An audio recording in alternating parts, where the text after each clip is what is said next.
Welcome students. Today we are going to discuss about translation. What is translation? Translation means protein synthesis. Protein synthesis. The process of protein synthesis by using mRNA as template. The process is known as translation. তার মানে আমরা এখানে template হিসাবে কাকে পাচ্ছি, ছাঁচ হিসাবে কাকে পাচ্ছি, mRNA। অর্থাৎ mRNA এর মধ্যে তোমরা সবাই জানো যে mRNA এর মধ্যে দুটো পোরশন আছে, intron and exon. Exon is the mRNA এর মধ্যে যদি ইম্পর্টেন্ট রিজিয়নের কথা বলি তাহলে এক্সন এবং ইন্ট্রন। এর মধ্যে exon is biologically active region. Biologically active region, তাহলে এই বায়োলজিক্যালি যে অ্যাক্টিভ রিজিয়ন বা এক্সন আছে তার মধ্যে অ্যাকচুয়ালি জেনেটিক মেসেজ আছে, অর্থাৎ জিনের যে মেসেজ সেটার মধ্যে ক্যারি আউট হয়। তোমরা এমনিতে জানো যে ডিএনএ থেকে কি তৈরি হয়, ডিএনএ থেকে তৈরি হয় DNA. That process is called as replication, and the process of formation of RNA বা you can say mRNA, that is known as transcription. We have discussed earlier the process of replication, transcription, etc. But the process of formation of protein from mRNA, this last process is known as translation or protein synthesis.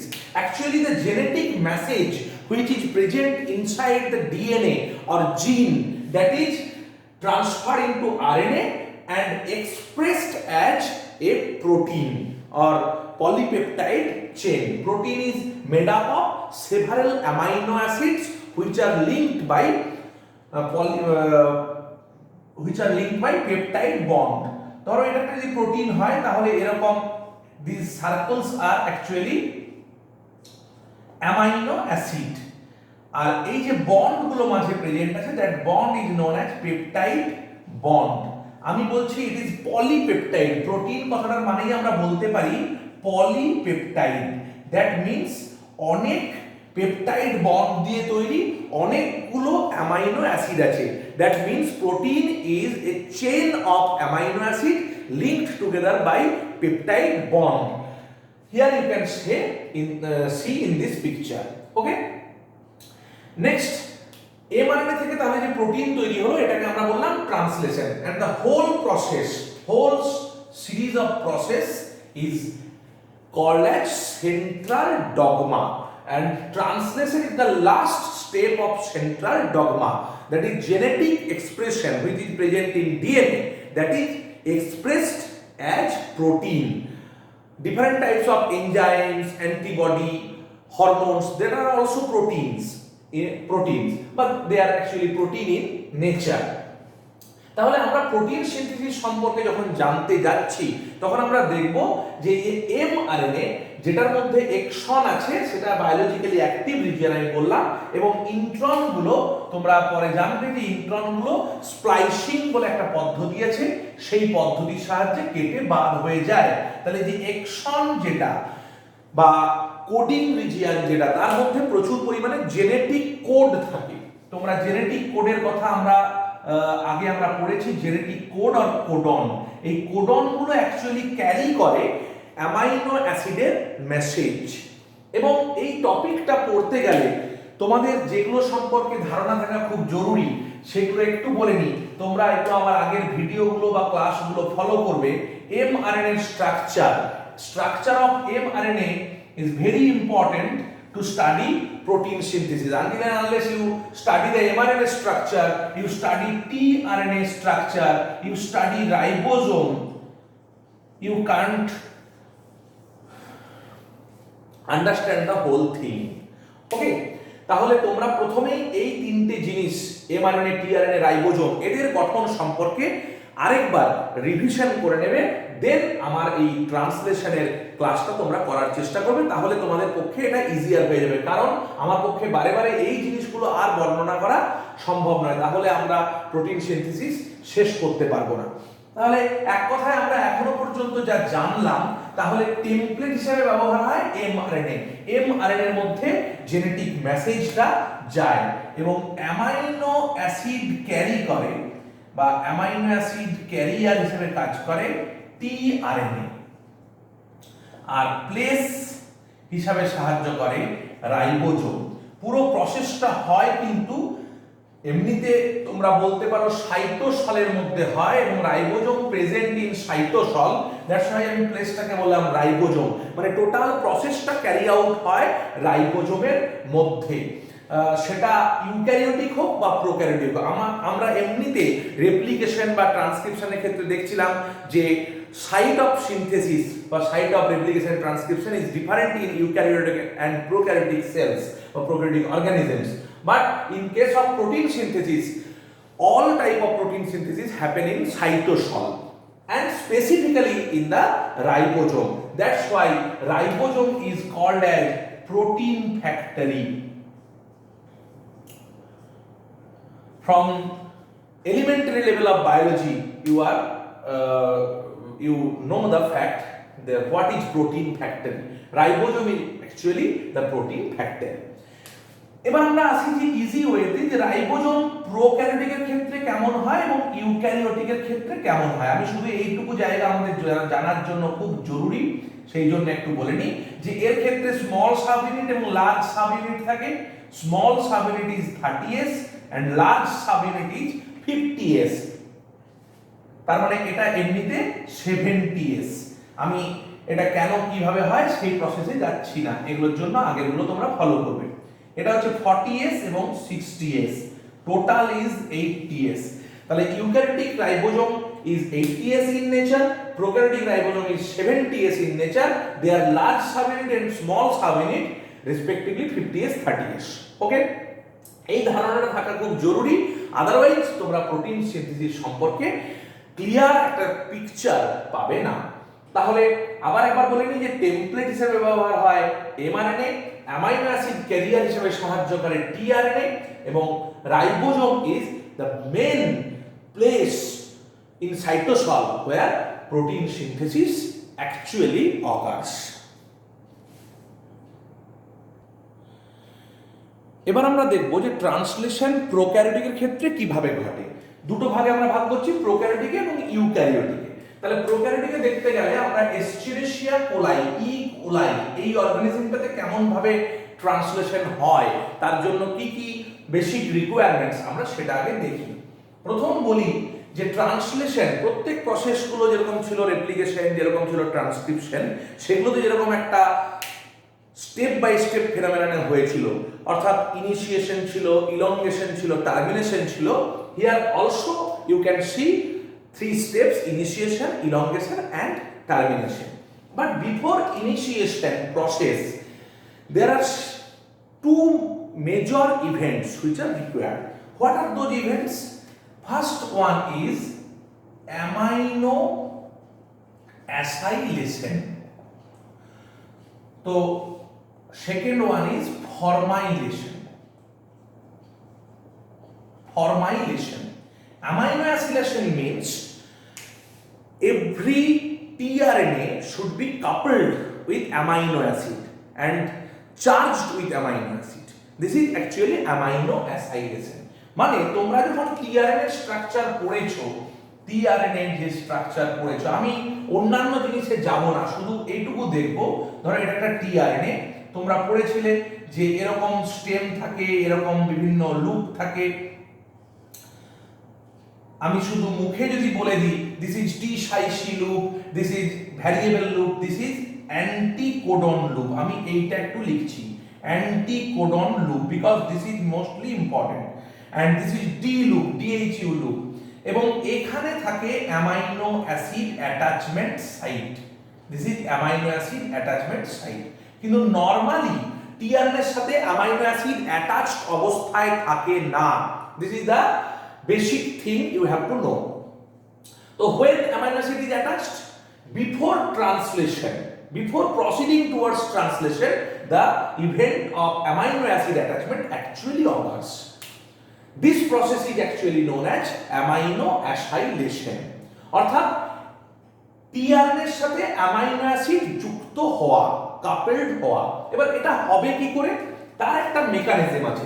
অর্থাৎ এখানে কোন amino acid যুক্ত হবে আমি যখন tRNA পড়াই বলেছিলাম, ধরে নাও এখানে ইউএসি আছে অ্যান্টিকোডন রূপে, তাহলে ইউএসি হলো অ্যান্টিকোডন, তার কোডন তাহলে কি অ্যান্টি মিন্স অ্যাকচুয়াল কোডনটা হবে ইউ এর বিপরীত হচ্ছে এ, এর বিপরীত ইউ এবং সি এর বিপরীতে জি, তাহলে AUG is the original codon, AUG is the original codon, তাহলে এই কোডনটা অর্থাৎ AUG কোডনটা যে অ্যামাইনো অ্যাসিডকে কোড করবে that amino acid is attached to amino acid attachment site. তাহলে তোমরা জানো যে AUG কোড করে মিথিওনিন অ্যামাইনো অ্যাসিড, আমি মেট লিখলাম, তাহলে চার্জিং এর সময় এই অ্যামাইনো অ্যাসিড অ্যাটাচমেন্ট সাইটে এসে যুক্ত হবে মেট নামক অ্যামাইনো অ্যাসিডটি। অতএব এই যে মেট ব্যাপারটি যুক্ত হলো এর সাথে, that is actually known as amino acceleration. এবার এই অ্যামাইনো অ্যাসিলেশনের সেভারাল স্টেপস আছে যে অ্যামাইনো অ্যাসিডটা কিভাবে অ্যাটাচ হবে। তাহলে আরেকবার আমি বলি যে অ্যান্টিকোডন লুপ এবং তার সাথে মিথিওনিন অর্থাৎ অ্যান্টিকোডন লুপে যে অ্যান্টিকোডন থাকছে তার যে কোডন হবে, that codon specifies or codes a certain amino acid, that amino acid actually attached with the amino acid attachment site. এবার অ্যান্টিকোডন লুপের সাহায্যে কিভাবে এখানে যুক্ত হলো সেটা দেখলাম। আমি আরেকটা অন্য এক্সাম্পল যদি দিই, যে অ্যান্টিকোডন লুপে ধরে নাও এ আছে, তাহলে এখানে কোন অ্যামাইনো অ্যাসিড বসবে, তাহলে এ এর অ্যান্টিকোডন কোডন যদি হয় তাহলে তার কোডন হবে ইউ, তাহলে ইউ এই কোডটি যে অ্যামাইনো অ্যাসিডকে নির্দেশ করবে সেটা এখানে বসবে, that is the basic mechanism. এরপর অ্যামাইনো অ্যাসাইলেশন হবে কি করে, অর্থাৎ এখানে যে ইউএসি থাকলে এই জায়গায় মেট চার্জিংটা হবে কি করে, মিথিওনিনের চার্জিংটা হবে কি করে, that process is described here. Amino acid এর সাথে প্রথমে একটি এটিপি যুক্ত হবে এবং amino aside tRNA synthetic, that is a basic enzyme, that enzyme catalyzes the reaction amino acid plus ATP break down into amino acid AMP and two phosphates are released, দুটো phosphate release করে দেয়।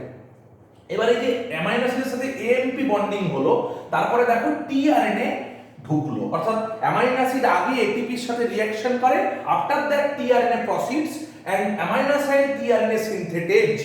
This enzyme catalyzes the reaction and form amino acyl tRNA. This is actually amino acylated tRNA. Amino acylated tRNA is nothing but a tRNA complexed with বা coupled with amino acid. এবং AMP যে এখানে ছিল that is released. তাহলে এইটা হচ্ছে আমাদের আসল উদ্দেশ্য, যে অ্যামাইনো অ্যাসাইল টিআরএনএ অর্থাৎ টিআরএনএ এর সাথে অ্যামাইনো অ্যাসিডকে কমপ্লেক্স করা।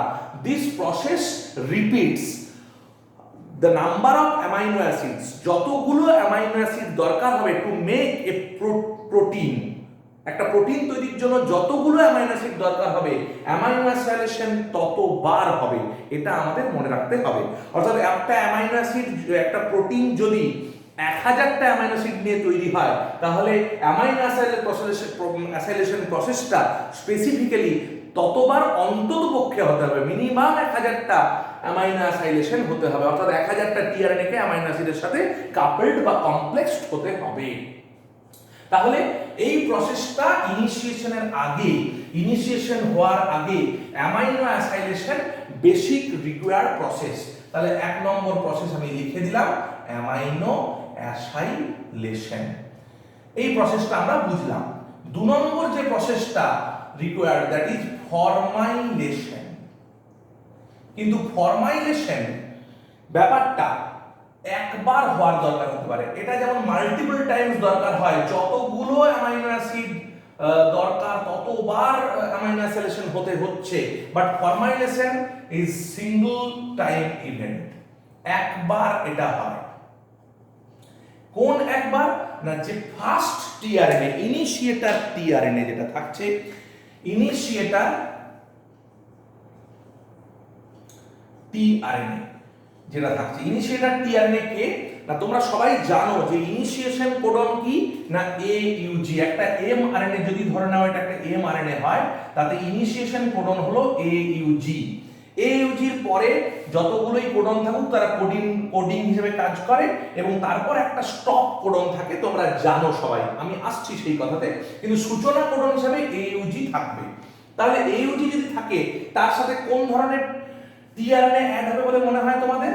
অবশ্যই যার অ্যান্টিকোডন রূপে UAC থাকে। ভেবে দেখো UAC এর সাথে পেয়ার করতে পারবে, কারণ A এর বিপরীতে U, U এর বিপরীতে A, G এর বিপরীতে C, that is the sequence is complementary, this has complementarity।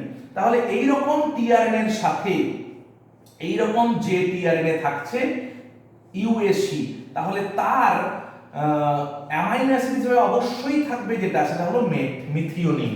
এই জায়গায় মিথিওনিন যুক্ত থাকবে। তাহলে এটা হলো টিআরএনএ এবং তার সাথে মিথিওনিন, কারণ AUG কোডস ফর মিথিওনিন। তাহলে ফার্স্ট যে অ্যামাইনো অ্যাসিডটা হবে তার ফলে যেটা তৈরি হবে দ্যাট ইজ টিআরএনএ মেট। প্রথম অ্যামাইনো অ্যাসিডটা ফার্স্ট ইভেন্ট যেটা হবে মেট, তারপরে পরপর অন্যান্য অ্যামাইনো অ্যাসিড যুক্ত হয়ে তৈরি হবে, কিন্তু ফার্স্টটা অবশ্যই টিআরএনএ মেট হবে। এবং সেই ফার্স্ট যে টিআরএনএ মেট তৈরি হলো, এই টিআরএনএ মেট হলো initiator tRNA met that has to be formilated. What is formilated? Addition of formyl group, অর্থাৎ এর সাথে একটা ফরমাইল গ্রুপ যুক্ত হতে হবে। Formyl group is nothing but a formaldehyde group. তার মানে এই টিআরএনএ মেটের সাথে একটা ফর্মালডিহাইড গ্রুপ আমরা যুক্ত হওয়ার ব্যাপারটা দেখব যে এটা যুক্ত হলে কি হতে পারে। তাহলে এটা যুক্ত যদি হয় তাহলে আমি এদিকে দেখাচ্ছি, টিআরএনএ মেটের সাথে একটা ফর্মাইল গ্রুপ যুক্ত হলে তখন সেই মলিকিউলটার নাম হয়ে গেল টিআরএনএ এফ মেট। F mate means এইভাবে আমরা লিখব tRNA F mate। F signifies for formilated, অর্থাৎ এই ফার্স্ট যে tRNA that is initiator tRNA, in maximum case initiator tRNA is tRNA mate that is complex with formyl group. Here an enzyme is required known as transformylase বলে একটি enzyme আছে, that enzyme actually catalyzes the addition of formyl group to the initiator tRNA। তাহলে এই যে initiator tRNA এর সাথে ফরমাইল group যুক্ত হলো এবং তৈরি করলো tRNA F mate। তবে মনে রাখতে হবে ফরমাইলেশন কিন্তু একবার হবে, ওয়ান টাইম হবে, শুধুমাত্র ইনিশিয়েটর টিআরএনএটারই ফরমাইলেশন হবে, আদার কোন টিআরএনএ এর ধরো টিআরএনএ মেটের পর অন্যান্য আরো অনেক অ্যামাইনো অ্যাসিডের টিআরএনএ তৈরি হবে, কিন্তু কারোর আর ফরমাইলেশন হওয়ার দরকার পড়বে না বা কারোর ফরমাইলেশন হবে না। In prokaryotic translation these two process is mostly important before proceeding towards the initiation or before proceeding towards the translation process, protein synthesis process. Amino acylation is vital, it occurs multiple times, that is tRNA complexed with different amino acids, and the first tRNA complexed with amino acid, that is the initiator tRNA, that is combined with a formyl group by the enzyme transformylase, and the molecule is made is known as tRNA F mate। যেহেতু এটা একবার হচ্ছে, এটার ক্ষেত্রে অন্য কোনো amino acid হওয়ার কোনো চান্স নেই, যেহেতু মিথিওনিনের সাথেই ফার্স্ট ইনিশিয়েটর টিআরএনএ যেহেতু মিথিওনিন, তাই এটার নাম অলওয়েজ টিআরএনএ এফ মেট, তুমি অন্য কোনো নাম এক্ষেত্রে পাবে না। এটা একটা মজার ব্যাপার। তাহলে অ্যামাইনো অ্যাসাইলেশন এবং ফরমাইলেশনের মাধ্যমে ইনিশিয়েশনের ব্যাপারটা চলে এলো, অর্থাৎ এরপর আমরা দেখতে পাবো যে ইনিশিয়েশন কি করে হয়, ট্রান্সলেশনটা ইনিশিয়েশন কিভাবে সম্ভব। তাহলে এই ভিডিও থেকে আমরা যেটা জানলাম যে ট্রান্সলেশন প্রোক্যারিওটিকের ক্ষেত্রে শুরু হওয়ার আগে কি কি ঘটনা ঘটে বা প্রসিড করার জন্য কি কি ঘটনা ঘটা খুব জরুরি। এর পরের লেকচারে আমরা ইনিশিয়েশন, ইলংগেশন এবং টার্মিনেশন এগুলো ধাপে ধাপে আলোচনা করব।